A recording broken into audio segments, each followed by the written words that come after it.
தான் ப்ரோ, வேறு level bro. அதாவது என்னென்னா தரத்துக்கு ஏற்ற மாதிரி தான் ஒரு இது நம்ம கொடுக்குற ரூபாய்க்கு ஏற்ற மாதிரி தான் தரம். அது மாதிரி இது வந்து வேறு லெவல் ப்ரோ, இது வந்து வேறு லெவல் ப்ரோ. அதாவது இப்போ மட்டனும் சரி, தவாவும் சரி, சிக்கனு பிரியாணி சரி, காம்போ வந்து 170, மட்டன் பிரியாணி 170, காம்போ 130.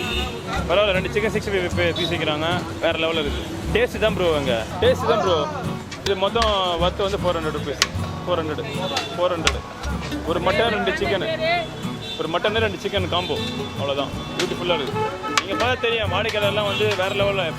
நான் வந்து 11:30 வந்தேன் ப்ரோ. ஆமாம், 11:30 வந்துட்டு இவ்வளோ நேரம் ஸ்பெண்ட் பண்ணிக்கிறேன் இங்கே. சரி வாங்கணும் அப்படின்றதுனால தான். என் பசங்களுக்கு தான். ஆமாம், ஃபேமிலி தான் ஃபேவரெட், எல்லாமே இங்கே தான் ஃபேவரெட்டு. ஏன்னா யூடியூப் தான் பார்த்தோம். நம்ம தலை வந்து தேர் மாதிரி தான் இருக்குன்னு வச்சிங்களேன். பேருக்கு ஏற்ற மாதிரி தான் பிரியாணி. தேர் தான், தேர் வந்து எப்படி இருக்கும், இது தேர் மாதிரி தான் நிற்க பாருங்க ஜனங்க. ஆமாம், அவ்வளோதான். 1 ஹவர் ப்ரோ, 1.5 ஹவர். 1 மணி தான் வந்தது. நான் இப்போ 11 o'clockலாம் வந்துட்டேன். அப்படியே வந்துட்டு கொஞ்ச நேரம் உட்காந்து ஆட்டியை போட்டுட்டு அப்படியே கொஞ்சம் அவர் ஃபோன் அடிச்சதுக்கப்புறமா நான் வந்துடுவேன். நான் சனிக்கிழமைன்னு சொல்லி இல்லை, ஒன்றும் பிரச்சனை கிடையாது, வந்துடுவேன். டோன்ட் வரி, கவலைப்படாதீங்க. வந்தோம் இப்போ பாருங்கள், ஒன்றுமே இல்லை. நான் ஃபஸ்ட்டில் வந்தேன். அந்த வண்டியில் ஒருத்தர் வந்தார். 23 பேக்கெட் சொல்லியிருக்காங்க. 37 பேக்கெட் மொத்தம் பார்சல் ஆர்டர் போட்டுக்கிறாங்க முன்னாடி. இப்போ இவங்க என்ன பண்ணுவாங்க? ஆனால் இவங்க தான் முதல்ல ப்ரொசஸ் கொடுப்பாங்க. ஏன்னா இல்லை க்யூர் நிற்கிறாங்களே அவங்களுக்கு. அதுக்கப்புறம் தான் முதல்ல நம்மளுக்கு தான் முதல் ஃபஸ்ட்டு. அதுக்கப்புறம் தான் அந்த க்யூ வந்தவங்கலாம். சூப்பராக இருக்கும் ப்ரோ. நீங்கள் வேணால் ட்ரை பண்ணி பாருங்கள் ப்ரோ. வேறு லெவல் இருக்கும் ப்ரோ.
டேஸ்ட்டாக இருக்குது. சாப்பாடு ரைஸு கம்மியாக தான் இருக்குது. நாங்கள் ஒரு 1 ஹவராக வெயிட் பண்ணோம். நல்லா இருக்குது கடை. தேர் பிரியாணி இல்லை, அதான் இது வந்து சூப்பராக போயிட்டுருக்குன்னு நான் கேள்விப்பட்டேன். ஃப்ரெண்ட்ஸ் சொன்னாங்க. யூடியூப்லேயும் சரி, ஷார்ட்ஸில் எல்லாத்தையும் ரீல்ஸில் நல்லா பக்காவாக பண்ணிகிட்டு இருக்காங்களாம். அன்றைக்கி அதுக்கப்புறமா வானதுக்கப்புறம் ஒரு டேஸ்ட் பண்ணி பார்த்தேன். செம்ம டேஸ்ட்டு, நல்லா இருந்தது. சூப்பராக ஒர்த்து தான், செம்மையாக இருக்குது. வாங்கலாம், கண்டிப்பாக வந்து வாங்கலாம். க்யூவில் நிற்கிறதுக்கு ஒர்த்தான கண்டிப்பாக. இதான் ஃபஸ்ட் டைம் வந்துருக்கு. ஃப்ரெண்டு வாங்கினாங்க, அதை டேஸ்ட் பண்ணி பார்த்ததில் நல்லா இருந்தது. கண்டிப்பாக ரெக்கமெண்ட் பண்ணலாம். டேஸ்ட் எப்படி இருக்குது? சூப்பராக இருக்குது. மற்ற கடையில் சாப்பிட்றத விட நல்லா டேஸ்ட்டாக இருக்குது. நல்லா சுவையாக இருக்குது. ரொம்பலாம் சொல்ல முடியாது ப்ரோ. ரொம்ப ஓகே இல்லை, நார்மல் பிரியாணி மாதிரி தான் இருக்குது. ரொம்ப டேஸ்ட்டியாக சொல்ல முடியாது. மசாலா எல்லாம் கம்மியாக தான் போட்டுருக்கோம். ரொம்பலாம் சொல்ல முடியாது. ரேட் 100 ரூபாய்க்கு இந்த மாதிரி தான் இருக்குது.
టేస్ట్ చేద్దామని వచ్చాను ఫస్ట్ టైం నేను రావడం. చూసారు కదా జనాలు ఎలా ఉన్నారు, ఫుల్గా ఉన్నారు ఈ నుంచి. చూస్తా இல்லை நானும் ஃபஸ்ட் டைம் இந்த வர டேஸ்ட் பண்ணி பார்க்குறேன். அப்புறம் சொல்ல நானும் ரொம்ப எக்ஸைட்டடாக இருக்கேன். என்ன இருக்கேன்னு ஒரு தடவை பார்க்குறேன். கடவுள் நம்ம எதுவும் இல்லை, எல்லாம் மேலே இருக்கும். பெரிய ஐடியாலாம் ஒன்றும் இல்லை. ஆக்சுவலாக நான் ஒர்க் பண்ணும்போது சைட் பிஸ்னஸ்க்காக சும்மா ஒரு கடை ட்ரை பண்ணலாம். லாக்டவுன் டைமில் ஒர்க் பண்ணி தான். அப்போ எனக்கு ஒர்க் ஃப்ரம் ஹோம் வந்துச்சு. ஃப்ரீயாக இருக்குமே, ஒர்க் ஃப்ரம் ஹோமில் இருக்குமே, சும்மா ஒரு கடை ட்ரை பண்ணுவோம் சொல்லிட்டு ட்ரை பண்ணேன்.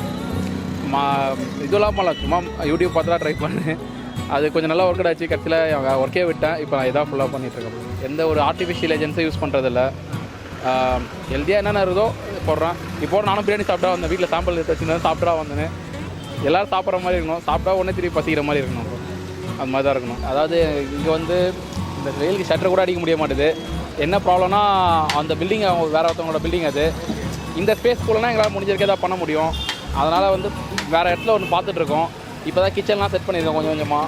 இன்னும் நெக்ஸ்ட் வேறு இடத்துல பார்த்துட்ருக்கேன். கொஞ்சம் இருந்தால் அந்த இடத்துல க்ரௌடை கொஞ்சம் மூவ் பண்ணி ரெண்டுத்தையும் கொஞ்சம் அட்ஜஸ்ட் பண்ணலான்னு பார்க்குறேன். எல்லாம் என் ஃப்ரெண்ட்ஸ் தான், என் கூட ஸ்கூல்லேருந்து படிச்சுட்டு இருக்கானுங்க. இப்போ இருக்க எனக்கு சப்போர்ட்டாக இப்போ இருக்க எல்லாருமே என் ஃப்ரெண்டு தான். பசங்க யாரும் வேலைக்கெலாம் இல்லை. பிரியாணி அடிக்கிற பசங்க, இடிக்கிற பசங்க தவிர்த்து மற்ற எல்லாமே என் ஃப்ரெண்ட்ஸ் தான். அவனுக்கு ஒர்க்கை விட்டுறானுக்காக வந்திருக்கானுங்களே. இப்போயே எனக்கு ஸ்டில் டெய்லி அவனு தான் இருப்பானுங்களே. நான் இப்போ நீங்கள் பார்த்தீங்கன்னா இப்போ தான் வந்து எல்லாத்தையும் ரெடி பண்ணி முடிச்சுட்டு அதை அங்கே இருக்க ஒர்க்லாம் கிச்சன் ஒர்க்லாம் முடிச்சு நான் வரேன். அவங்க எல்லாத்தையும் பார்த்துப்பானுங்க. பார்த்து முடிச்சுட்டு இப்போ முடிஞ்ச உடனே நான் போனால் கிளம்பி வேலைக்கு போயிடுவானுங்க எல்லாருமே. எல்லாம் என் ஃப்ரெண்ட்ஸ் எனக்காக சப்போர்ட் பண்ணுறாங்க. அதான் ப்ரோ 50 ரூபா ஃபிக்ஸ் பண்ண ப்ரோ. இப்போ வரைக்கும் என்னென்னா எனக்கு பேசிக் ப்ராஃபிட் ஒரு 5 to 10 rupees தான் ஒரு பிரியாணிக்கு வைக்கிறேன்னு. எனக்கு நான் தான் அவ்வளோதான். ஏன்னா நாங்கள் பண்ணுற மெத்தட் வந்து அது மாதிரி இருக்குமே. விலைவாசி ஏற நான் அந்த 10 ரூபா இன்க்ரீஸ் பண்ணி தான் போக முடியும். கொஞ்சம் முடிஞ்ச வரைக்கும் பார்ப்போம், முடிஞ்ச வரைக்கும் கண்ட்ரோல் பண்ண பார்த்துட்டு அந்த 5 ரூபா 10 ரூபா நான் இப்போவும் அதே ரேஞ்சில் தான் வச்சுருக்கேன். ஃபஸ்ட்டு 50 ரூபா போட்டேன், இப்போ 100 ரூபா போட்டேன். 50 ரூபா ப்ராஃபிட் பார்க்குறதுனால ஒரு பிரியாணிக்கு அப்போ இருந்த ரேட் என்ன இப்போ இருக்க ரேட் என்ன எல்லாரும் யோசிச்சிங்கன்னா வீட்டில் மளிகை சாமான் பொருளை பார்த்தீங்கன்னா உங்களுக்கு தெரிஞ்சிடும் ரேட் என்ன ரேட் ஏறி இருக்குது. அதனால தான் கடை T.Nagar பாண்டி பஜார் தனியாச்சலம் ரோட்டில். லேண்ட்மார்க் பார்த்தீங்கன்னா ராஜ் பேலஸ் ரோட் பக்கத்து பில்டிங்கில் இருக்கும். கடை டைமிங் பார்த்தீங்கன்னா 12:45 to 1 o'clock ஓப்பன் ஆகிடும். ஒரு 2:30 வரைக்கும் 2:30 வரைக்கும் கடை இருக்கும் ப்ரோ. ப்ளஸ் வந்து கடையில் வந்து என்னென்ன இருக்குதுன்னா chicken biryani, mutton biryani, chicken 65, chicken தவா ஃப்ரை, ஃபிஷ் ஃப்ரை எல்லாமே இருக்கும். Chicken biryani 100, mutton biryani 170. காம்போவில் இது எல்லாமே சைடிஷ் எல்லாமே காம்போவில் வந்து 30 rupees தான் காம்போ வரும். வந்து சாப்பிடுங்க. பிடிச்சிருந்துச்சுன்னா மற்றவங்ககிட்ட சொல்லுங்கள். ஏதாவது டேஸ்ட்டில் குறையா இருந்துச்சுன்னா என்கிட்ட சொல்லுங்கள். கஸ்டமர் கரெக்டாக சொல்லுங்கள். நெக்ஸ்ட் டைம் கண்டிப்பாக அதை கிளியர் பண்ணிடும். ஏன்னா எல்லா நாளும் எல்லாராலையும் கரெக்டாக சரி பண்ண முடியாது. என்னைக்காவது ஏதாவது தப்பாகிடுச்சுன்னா நீங்கள் கமெண்ட் இந்த வீடியோ கமெண்ட் பண்ணினா அது நான் ரிப்ளை பண்ணுவேன். எந்த சேனலாக இருந்தாலும் நான் தேடி பார்த்து எல்லா வீடியோக்கும் நான் ரிப்ளை பண்ணிட்டு தான் இருப்பேன். உங்களோட ஒவ்வொரு கமெண்ட்டுக்கும் நான் ரிப்ளை பண்ணி தான் இருப்பேன். எதுவுமே அதுவே என்கிட்ட நேரில் சொன்னால் இன்னும் பெட்டராக நான் பட்டு சேஞ்ச் பண்ணிட்டு கரெக்டாக இருக்கும். ஏதாவது ஏன்னா உங்களுக்கு என்ன ஏதாவது எல்லாரையும் சாட்டிஸ்ஃபை பண்ண முடியாது. ஏதாவது தப்பு பண்ணால் சொல்லுங்கள், நாங்கள் கண்டிப்பாக சேஞ்ச் பண்ணிக்கலாம். பகோரா பாய்ஸ் யூடியூப் சேனல் ரியாஸ் போயிருக்காரு. அவர் தான் அந்த நேம் கேட்ச் பண்ணார். நாங்கள் வரும்போது ஃபஸ்ட்டு சின்ன வண்டியை தள்ளின்னு வருவோம். தள்ளின்னு வர வழியில் எல்லாத்துலையும் விற்றுட்டே வருவேன். அவர் அதை பார்த்துட்டு என்னங்க தேர் மாதிரி நின்று விற்றுன்னு வரீங்க சொல்லிட்டு தேர் பிரியாணி அவர் ஒரு நேம் சொன்னார். அப்போ நேமே வைக்கல கடைக்கு. அவர் சொன்னதுக்கப்புறம் எல்லா கஸ்டமர் கால் பண்ணுறவங்க எல்லாம் தேர் பிரியாணி சொன்னோன்னே சரி ஓகே நானும் தேர் பிரியாணியே ஃபிக்ஸ் பண்ணிட்டேன். அதை எடுத்து எல்லாத்தையும் ரிஜிஸ்டரே தேர் பிரியாணி பண்ணிட்டோம் ப்ரோ. இப்போ தேர் பிரியாணி பிராண்ட் ஆகிடுச்சு.